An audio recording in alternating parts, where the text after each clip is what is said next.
तुम्हाला किती पैसे लागते सांगा, किती पैसे लागायचे सांगा. मला आता डिपेंडशी बोलून काही पैसे मी तुम्हाला देतो. तर 2-3 कोटी मला डिपेंडून मिळत आहे. ते 3 कोटी तुम्हाला देऊन टाकतो मी. पण मला ते त्या खरबाड्याची लाईट मला करून पाहिजे. आम्हाला शिव्या जरी दिल्या तरी आम्हाला ते सहन करणं भाग आहे. आम्ही सहन करतो आहे. का देतो आहे ते तुम्हाला. पालममध्ये कुठं 200च्या ट्रान्सफॉर्मरची गरज आहे का? शहरामध्ये जिथं तर गरज असेल आणखीनही सांगा. मी आणखीनही तुम्हाला ट्रान्सफॉर्मर द्यायला तयार आहे. तुम्हाला पाहिजे ते द्यायला तयार आहे. पण माझा ह्या 1-2 महिन्यामध्ये 2-3 महिन्यामध्ये हा प्रॉब्लेम सॉल्व झाला पाहिजे. कारण काय, मला अक्षरशः सगळ्यात जास्त काम तुमचं आहे. तो अक्षरशः माझा पी आहे ना, तो त्रासून म्हणजे त्रासून एवढा जातो, त्याला काही बोलते तो. आता माहीत नाही का, शहरामध्ये जर एखादं खेड्यापाड्यामध्ये आता एखादं मच्छर चावू लागले, अंधार आहे, ते कशाला सोडते आम्हाला? आम्हाला मतं केली देते, आमची गय कशाला करेल तो आमचा ग्रामीणमधला माणूस आमची गय करणारच नाही. तो माझा पी असो की मी असो. आणि आम्हाला जरी उलटं सुलटं बोललं, मला त्याचं काहीच वाटत नाही. उलटं सुलटं बोलतात ना. फोन जर नाही उचलला, साहेब तुम्ही आमचा फोन नाही उचलला, डायरेक्ट समोर नसता मग तुम्ही साहेब फोन नाही उचलला, आता कसं आमचा फोन उचलिताल? उलट सुलट बी बोलणार आहे, काही शिव्या देतात, काही बोलतात. पण आम्ही ते सहन करणं आमचं गरज आहे. आम्ही सहन करावं लागेल ते. कारण का त्रास त्यांचा आहे, त्रास त्यांना आहे. त्याच्यामुळं त्यांनी काही जरी बोलले, आम्हाला शिव्या जरी दिल्या तरी आम्हाला ते सहन करणं भाग आहे. आम्ही सहन करतो आहे. त्याच्यामुळे हे जर टाळायचं असेल तर मी सांगितलेल्या गोष्टी जर तुम्ही केल्या, हे सगळं मला वाटते काही प्रॉब्लेम होणार नाही. दुसरा विषय काय आहे, मी प्रत्येक टायमाला सांगितलेला आहे, आपल्या मसल्याहून लाईट ह्याला आहे, खरबाड्याला तिकून आहे, गंगाखेडमधून म्हणजे तिथून तिकडे आहे.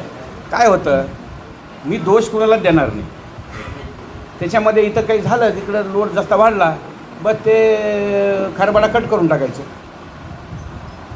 बस ह्यांची इकडं त्या खरबाड्याचा विषय आहे. तुम्हाला कुठून तरी लाईन द्यायची आहे. मला वाटते बरीच कुठून तरी लाईट ती मला पुढं देऊन पाहिजेत. मला तिथं गावठाणची जी लाईट आहे, ती गावठाणची लाईट पूर्णेमधून पाहिजे मला. आणि हे प्रत्येक टायमाला बोललेलो साहेब.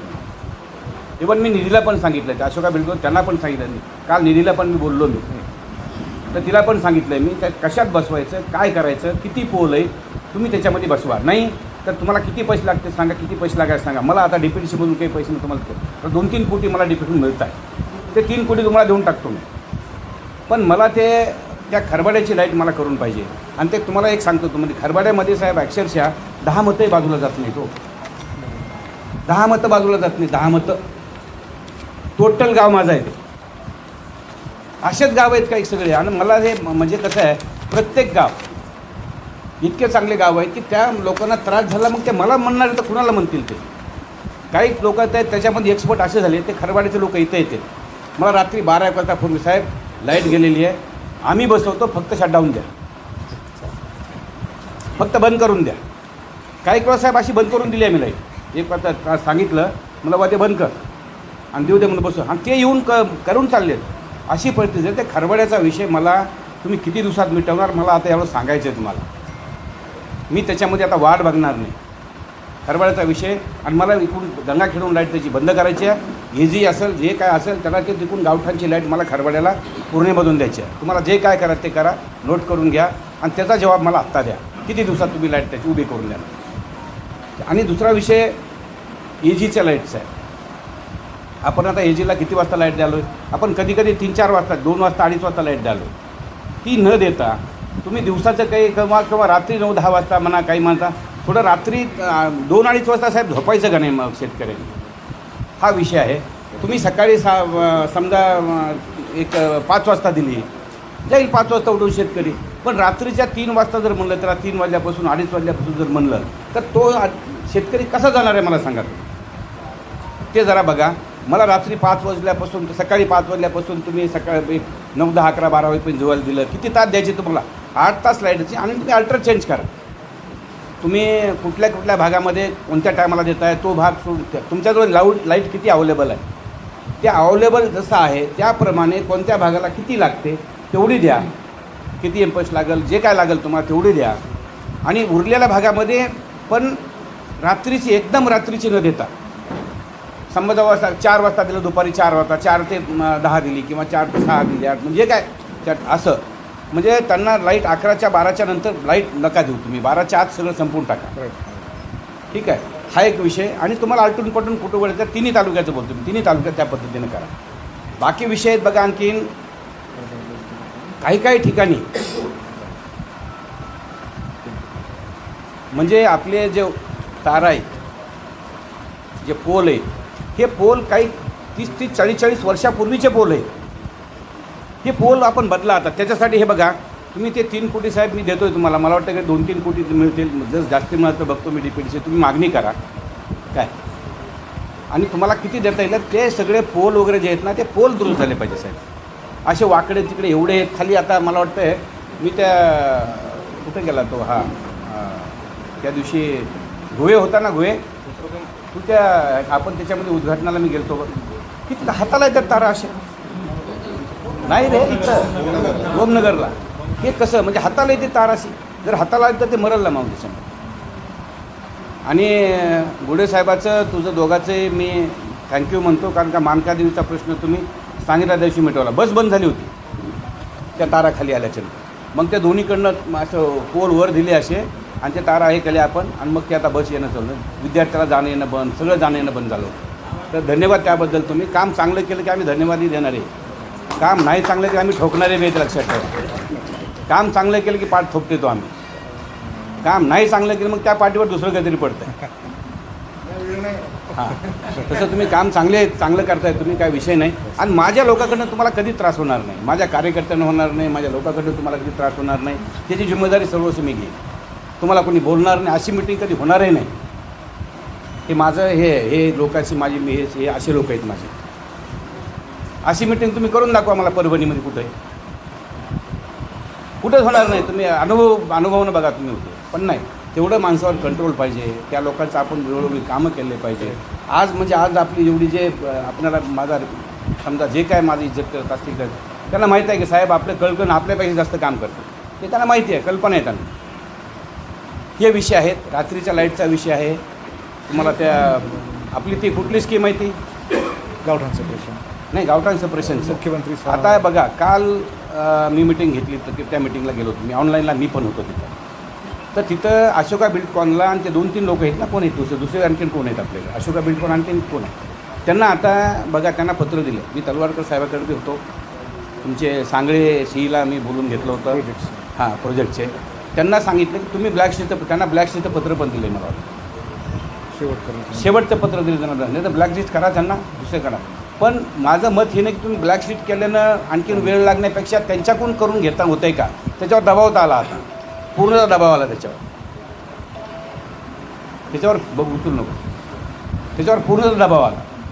तर तो दबावाखाली येऊन काम मी काल त्या शिरसाटला पण बोललो. तो शिरसाट आहे नाशिकचा अशोकाचा, तो सगळीकडे तो काम करतो. मग त्या शिरसाटला बोललो, त्याला म्हणजे शेवटची संधी आहे बापू तुला, नाही तर मी आता पुढच्या ह्या हिवाळी अधिवेशनामध्ये ठोकून काढीन म्हणलं तुला अक्षरशः. मी अशा ह्या शब्दात बोलते. नाही साहेब म्हणला मी करतो. आणि मला तो आज काहीतरी व्हॉट्सअप पाठवतो म्हणला, कुठं काय बॅलन्स आहे, कसं आहे. मला तो अशोका बिल्डकॉनचं काम झालं ना साहेब, माझं 100% काम झालं असं सांगतो. अशोका बिल्डकॉनचं काम, फिडर सेपरेशनचं फार काम गरजेचं आहे मी सांगतो. आता फिडर सेपरेशनचे तुम्हाला कल्पना आहे का, कुणाचं किती बाकी आहे, काय आहे का, बाकी आहे का फिडर सेपरेशनचं तुम्हाला माहीत आहे का नाही? नाही ठीक आहे, असू द्या. त्याला बी आपण अशोकाच्या माणसाला उभं करू आपण त्याला बस रे बाबा, त्यालाही उभं करू आपण. बसा त्याला मागं खुर्चीदारे बसायला त्याला बस मागं बस. मी मध्ये बोलायचं नाही म्हणून सांगितलं प्रकार. हां, मध्ये बोलायचंच नाही. आता कुठे वायर आहेत तुमच्या, आता तार आहेत ना, हो. काय म्हणते सर, काय म्हणते कंडक्टर.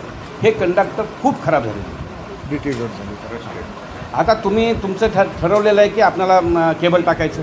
हो, पंच केबल, ते केबल टाकून द्या ना. किती माझ्या गावाकडे केबल जेवढे टाकायचं बाकी आहे तेवढं केबल तुम्ही टाकून द्या मला. तुम्हाला आता केबल टाकायला काही प्रॉब्लेम असेल, तुम्हाला केबल अवेलेबल होत नसेल, मिळत नसेल, मला सांगा, मी तुम्हाला देतो. मी असं म्हणत नाही की मला हे काम करून द्या, मी तुम्हाला मदतही करतो आहे. तुम्हाला केबल मला सांगा, माझ्या 3 तालुक्यामध्ये केबलिंग करायला तुम्हाला किती केबल कमी आहे, तुमच्यानं होतं आहे का बघा. होत नसेल तुमच्यानं, तेवढं केबल मला कसं द्यायचं, कुठून द्यायचं मी बघतो.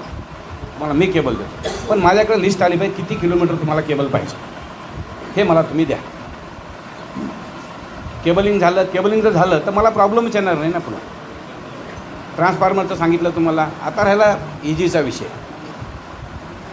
आता एजीचा विषय काय, एजीच्या विषयामध्ये इथं आमचा मरगळवाडला एक तलाव आहे, त्याच्यापुढे एक आमचा एक इसादला तलाव आहे, त्याच्यापुढे आम्हाला एक कड्याच्या वाडीचा म्हणून एक तलाव आहे. हे 3 तलाव आहेत गंगाखेड तालुक्यामध्ये. आणि मग काही मोटरा गोदावरीवर आहे, तिकडं आहेत, सगळीकडं आहेत. आणि काही पालममध्ये काही तलावावर त्याच्या मोटरा असतील, काही पूर्णेमध्ये काही गोदावरीच्या मोटरा आहेत, ते सगळं आहेत. तर त्याच्यामध्ये काय साहेब मला सांगा, आपण सोलार 100% द्यायला होतो बरं का, पण साहेब सोलारच्या मोटरा लागणार हो.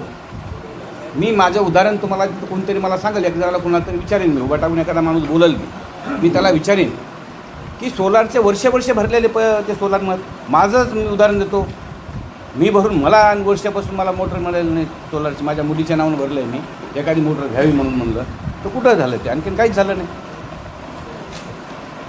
हा विषय सोलारचा, आपल्याला सोलार लवकरात लवकर जर मिळाले तर काय दिवसा लाईट मिळून जाईल ना त्यांना. तो विषय आपला काही खूप काही या सोलारमुळं कमी होऊ शकतो.